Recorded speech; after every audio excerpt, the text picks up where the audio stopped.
fishwife. What? No, not the small. Fly.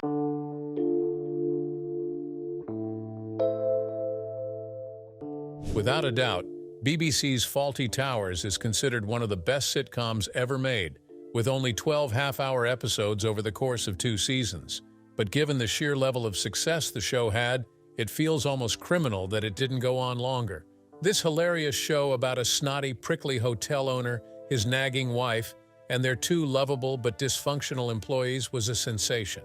But despite its success, Fawlty Towers was tragically canceled after one highly controversial episode. Wondering which episode led to its untimely end? Well, don't go anywhere because you're about to find out. How did Fawlty Towers come to be? For a show as wildly funny and iconic as Fawlty Towers, you'd expect it to have gone out with a bang. Maybe a grand finale, fireworks, or at least a farewell episode. But that didn't happen. Instead, it ended abruptly. At the peak of its success, it was over. Fans have spent decades wondering why. The truth? It's not as complicated as you might think. But before we dive into that, let's take a quick trip back in time to see how this unforgettable sitcom was born. It all started in May 1970, when the Monty Python crew stayed at a hotel in Torquay, Devon, the Gleneagles Hotel, while filming in nearby Paignton. The hotel may be gone now, demolished in 2015, but it left a mark, especially on John Cleese. The owner, Donald Sinclair, was unlike any hotel manager you'd expect. Cleese called him the rudest man he has ever met. Donald Sinclair once criticized Terry Gilliam for using too American table manners and even tossed Eric Idle's briefcase out the window, just in case it was a bomb. When asked why anyone would bomb a quiet hotel, Sinclair replied, "We've had a lot of staff problems." Michael Palin remembered Sinclair treating them like a huge inconvenience. Rosemary Harrison, who worked there as a waitress, described him as bonkers and totally unfit to run a hotel. It seemed like he didn't even want guests. But Cleese saw something in Sinclair's madness. He and his then-wife Connie Booth actually stayed behind after filming just to watch him more. Those observations became the foundation for one of Britain's greatest comedy characters, Basil Fawlty. Years later, when the hotel was finally torn down, a retirement home was built in its place, named Sachs Lodge, in memory of Andrew Sachs, the lovable Manuel from the show. Sachs passed away in 2016, but even before Fawlty Towers, Cleese was experimenting with characters like Basil. In 1971, he wrote for the sitcom Doctor in the House and its spin-offs. One episode, Doctor at Large, featured a grumpy, incompetent hotel manager dominated by his wife. Sound familiar? Still, getting Fawlty Towers off the ground wasn't easy. When Cleese and Booth submitted their pilot script to the BBC, it was rejected. At the show's 30th anniversary, Cleese shared that BBC exec Jimmy Gilbert slammed the script as full of cliches and stereotypes and warned it would be a disaster. Gilbert even suggested removing the hotel entirely. He thought a show couldn't work in just one setting. But Cleese disagreed. The hotel, he argued, was the show. Its walls trapped the chaos inside like a pressure cooker. And writing that chaos wasn't easy. Cleese made just £6,000 for 43 weeks of work. To make ends meet, he took on TV commercials. Without that extra income, Fawlty Towers may never have existed. Each episode took 6 weeks to write. It was exhausting. It was intense, but it worked. The production of Fawlty Towers. Although Fawlty Towers is famously set in the seaside town of Torquay, not a single frame was filmed there. That's right, not one. The hotel you see on screen? It was actually the Woburn Grange Country Club, tucked away in Woburn Green, Buckinghamshire. It stood in as the face of the fictional Fawlty Towers, complete with a long driveway and a gate that, if you look closely, still revealed the location's real name in a few episodes. You can spot it in The Kipper and the Corpse, The Anniversary, and Basil the Rat. After the show wrapped, the building briefly embraced its fame and reopened as a nightclub cheekily named Basil's. But the celebration didn't last. In March 1991, a devastating fire tore through the structure. What was left was later demolished, and today, a housing estate stands in its place, a far cry from the manic energy of the fictional hotel it once portrayed. Scattered across Harrow, a few other outdoor scenes brought the series to life. Remember the damn good thrashing scene from Gourmet Night? That legendary meltdown where Basil assaults his broken-down car with a branch was filmed right at the T-junction of Lapstone Gardens and Mentmore Close. In the Germans, the episode kicks off with a shot of Northwick Park Hospital. And Andre's restaurant from Gourmet Night? That's on Preston Road, where you'll now find a Chinese and Indian restaurant called Wings, sitting quietly next to a laundrette. Behind the scenes, things were anything but quiet. John Cleese and Connie Booth were absolute perfectionists. Some episodes took 4 entire months to write, and not casually. We're talking up to 10 drafts, obsessing over every line, beat, and punchline. While a typical BBC comedy script clocked in at around 65 pages, Fawlty Towers scripts were monsters. Each was 135 to 140 pages long. That doubled the amount of work in post-production, too. The average BBC sitcom had about 200 camera cuts. Fawlty Towers? It had around 400. Cles once revealed that they spent between 20 and 25 hours editing each episode. "Almost every minute you see up on the screen, we spent 1 hour editing," he said. "It was only by doing that, tightening it up, taking out repetition or unnecessary dialogue, that we got the pace." And let's not forget the music. That instantly recognizable theme, it was composed by Dennis Wilson and performed by the Aeolian Quartet. Director John Howard Davies originally wanted the piece played poorly to match the show's frenzied tone. But in the end, the quartet delivered something refined, a polished melody that added just the right touch of elegance to Basil Fawlty's barely contained chaos. The magic of Fawlty Towers.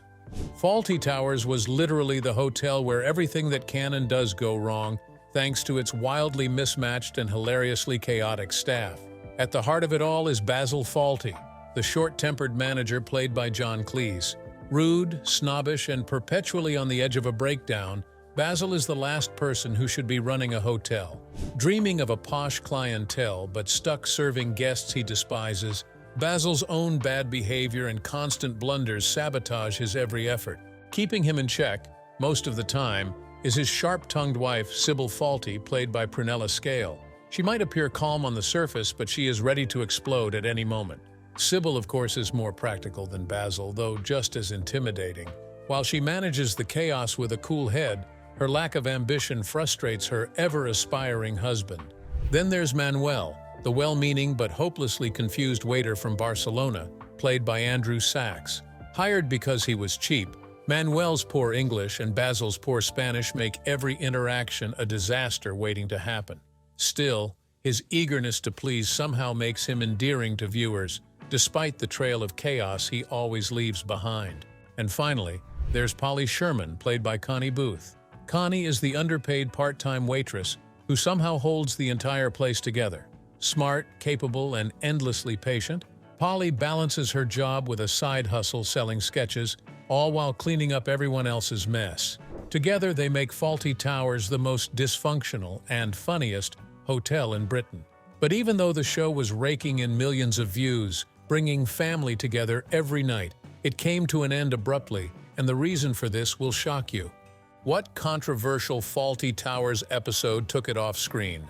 Fawlty Towers may be one of Britain's greatest sitcoms, but its run was short, sharp, and unforgettable, not because of scandal, but because it was complete. While John Cleese has often made headlines for speaking his mind on controversial topics, that's not why the show ended. In fact, audiences always knew what they were getting with Cleese, the sharp wit of a comedic genius who, along with then-wife Connie Booth, co-wrote and co-starred in the series that would become a comedy landmark. Though Cleese is also famously known as one of the driving forces behind Monty Python, with its films, sketches, and even the Broadway hit Spam-A-Lot, Fawlty Towers was something entirely different. It was personal, punchy, and uniquely British. The inspiration came from real life, specifically a hotel Cleese stayed at with the Monty Python team where the owner treated guests like an inconvenience. That experience planted the seed. In 1975, Cleese and Booth wrote the pilot and submitted it to BBC Two, but it almost never saw the light of day. BBC execs didn't find it funny. Thankfully, the audience did. After the pilot aired, 6 episodes were ordered and became an instant hit. But behind the scenes, things weren't so rosy. John and Connie's marriage was crumbling, and by the end of the first series, their relationship was barely holding together. The show, ironically, was the only thing keeping them united. It would take 4 years before the second and final series aired in 1979. By then, they were divorced, a fact they kept from most of the cast and crew. Still, they remained respectful of one another publicly, and the creative magic persisted just long enough to deliver 6 more brilliant episodes. BBC too wanted more. They offered a significant amount of money for a third series, but John and Connie said no. The spark was gone, both personally and creatively. They felt they had told the story they wanted to tell, and stretching it further would dilute what made the show special. After the end of the series, there were, of course, attempts to remake them, but ultimately, the attempts all failed. Fawlty Towers, failed remakes. Several American adaptations have tried and failed to recapture the Fawlty Towers magic, but none has succeeded. Despite featuring talented casts, the remakes lack the manic energy, sharp writing, and brilliant chemistry of the original quartet: John Cleese, Prunella Scales, Andrew Sachs, and Connie Booth, not to mention the expert direction by John Howard Davies and Bob Spears. The American versions came off as forced and uninspired. Still, Fawlty Towers became a touchstone, influencing many beloved sitcoms on both sides of the Atlantic. But it doesn't stop there. In fact, there was almost more.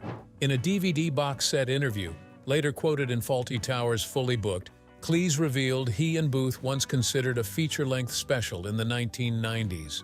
The plot? Classic Basil Fawlty chaos. Invited to Spain to meet Manuel's family, Basil endures 14 torturous hours at Heathrow before boarding a flight where he disarms a hijacker in a fit of rage. Then, in typical Basil fashion, he hijacks the plane himself to make sure they don't turn back. Once in Spain, he's immediately arrested and spends the whole trip in jail, released just in time to fly home with Sybil. It was funny, Cles admitted, but ultimately unworkable. "You can build up the comedy for 30 minutes, he said, but at 90, there has to be a trough and another peak. It doesn't interest me." So that special was shelved, and perhaps for the best. Fawlty Towers remains a rare example of a show that left the stage before it wore out its welcome. Now, although the series ended on good terms, there is, in fact, an episode of Fawlty Towers that still manages to piss people off till this very day. The controversial German episode. An infamous episode that was once pulled from a BBC-owned streaming platform over its use of racial slurs is now set to return, with a content warning. The episode in question, The Germans, had been temporarily removed by UK TV during a review prompted by a wider cultural reckoning around racism and outdated portrayals in classic media. Originally broadcast in 1975, the episode features 2 particularly controversial scenes. The first involves the doddering character Major Gowan, who uses the N-word multiple times when reminiscing about the West Indies cricket team, and also refers to Indians with another offensive racial slur. These scenes were long considered problematic, but had often been aired unedited in repeats. The second, and perhaps most iconic moment, comes when Basil starts goose-stepping and shouting, "Don't mention the war," in front of a group of German hotel guests. The scene is played for laughs, but it's laced with deeply uncomfortable tension, and for some viewers, it crossed the line from satire into insensitivity. Although the BBC had already edited the Major's racist dialogue out of repeats shown in 2013, the episode remained controversial. Following the Black Lives Matter protests in 2020, UK TV took it down entirely, stating that the episode was under review for potentially offensive content and language. Cles, who is definitely only for his short temper, lashed out at the decision, calling it stupid and accusing TV executives of being more concerned with pacifying critics than preserving comedy in its historical context. Now, UK TV has confirmed the episode will return to its platform with a content warning attached. "We recognize that more contextual information can be required for our archive comedy," they said in a statement. "We will be adding extra guidance and reinstating the episode in the coming days." The move actually reflects an ongoing balancing act between preserving historic comedy and acknowledging the harm of outdated stereotypes. John Cleese's money issues. For more than 6 decades, Monty Python star John Cleese has kept the world laughing. From the absurd brilliance of Flying Circus to the chaos of Fawlty Towers, he's left a permanent mark on British comedy. But while his career has soared, his finances have been more of a tragicomedy than a success story. Now 85, Cleese has admitted that money was never his strong suit and it's cost him, literally. Despite being worth millions, the Fawlty Towers co-creator has openly blamed 3 expensive divorces and a lack of financial savvy for draining much of his wealth. He confessed on the Show Talk podcast in 2022, "I never understand money, and I don't find it very interesting, which is a real disadvantage in the world we live in." He went on to say, "I have just relied on people, and in 1 or 2 cases that has been very good, but in 1 or 2 others, it has been disastrous." That lack of interest has racked up an estimated 25 million euros in divorce settlements, including a massive 15.5 million euros payout to his 3rd wife, Alice Faye Eichelberger, whom he says he's still paying off 15 years later.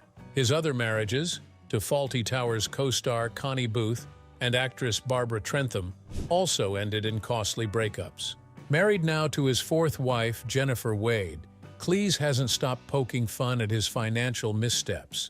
During a live show in Singapore, he told the audience, "You're probably wondering why I'm here instead of back in London in an oxygen tent. Well, I'll tell you." He then flashed an image of one of his ex-wives on the screen and quipped, "This is my ex-wife on her regular morning stroll to collect her alimony. 20 million. No children. 20 million. Cleese didn't stop there. "If only she'd been satisfied with 15, I'd be asleep by now. But instead, I'm forced to go on being a huge international megastar, a comedy icon, a national institution, a living legend, and he's still spending." The star recently admitted to shelling out £17,000 annually for stem cell treatments to stay youthful, joking that it's the reason he doesn't look bad for 84. He may not have mastered the art of saving money, but John Cleese has undeniably perfected the art of self-deprecating humor, and that's priceless. Cleese has often warned others about the legal complexities of marital breakdowns, famously saying on his blog, "Don't get divorced in California." He's also acknowledged that he goes wherever the work is, indicating that financial necessity still plays a role in his project choices. John and his first wife, Connie, met in the States and married back in 1968. The duo later became famous for writing the scripts and starring in both renditions of the sitcom Fawlty Towers. Before they divorced in 1978, they did their most enduring work together, including welcoming their daughter Cynthia Cleese in 1971 in England. Cynthia would go on to star alongside her dad in 1983's A Fish Called Wanda. According to the actor's Wikipedia page, John and Connie are said to have remained friends even after their split. His legacy continues through 2 grandchildren as well. Cynthia welcomed Evan and Olivia with her husband, writer and director Ed Solomon, Men in Black, Bill and Ted's Excellent Adventure. A few years later, John married model and actress Barbara Trentham in 1981.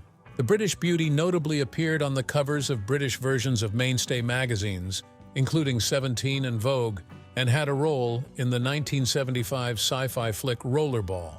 Barbara and John met at a 1980 Monty Python show and were married the following year. Their only child together, Camilla Cleese, was born in 1984.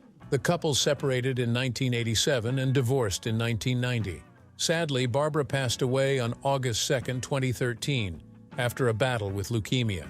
In 1992, John went in an entirely different direction and married psychotherapist Alice Faye Eichelberger. They divorced 16 years later, and according to CTV News, she walked away with a massive $12.2 million in the California-based settlement. To boot, she took $600,000 per year for 7 years. The actor didn't hold back when recalling how the punitive amount hurt him. "What I find so unfair is that if we both died today, her children would get much more than mine. I got off lightly," he said of the volatile split, per a report in The Telegraph in 2009. "Think what I'd have had to pay Alice if she had contributed anything to the relationship, such as children or a conversation." He also quipped, "At least I will know in future if I go out with a lady they will not be after me for my money." He later reflected, "My 2 other divorces were very peaceful affairs." John took a few years off before giving marriage another shot. In August of 2012, he married model and jewelry designer Jennifer Wade. Despite the messy divorces, Cleese has continued to create. While he earned only about £6,000 from Fawlty Towers and received no royalties, he's recently revived the classic sitcom for the stage. The new West End production, Fawlty Towers the play draws from 3 of the original episodes: the hotel inspectors, the Germans, and communication problems. Cleese himself shared a humorous promotional video for the show, appearing at London's Apollo Theatre and encountering actor Adam Jackson Smith as Basil Fawlty. Although Cleese once claimed he did much of his work for charity, most of it for the BBC, his current projects suggest a more financially strategic mindset.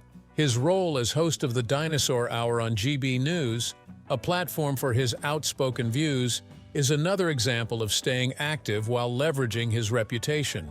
One major recurring expense, however, remains. For over 20 years, Cleese has undergone stem cell therapy to combat aging. He spends roughly £17,000 every 12 to 18 months on treatments in Montreux, Switzerland, from a clinic called La Prairie. These cells travel around the body, and when they discover a place that needs repair, they change into the cells you want. Cartilage cells, liver cells, he told Saga magazine.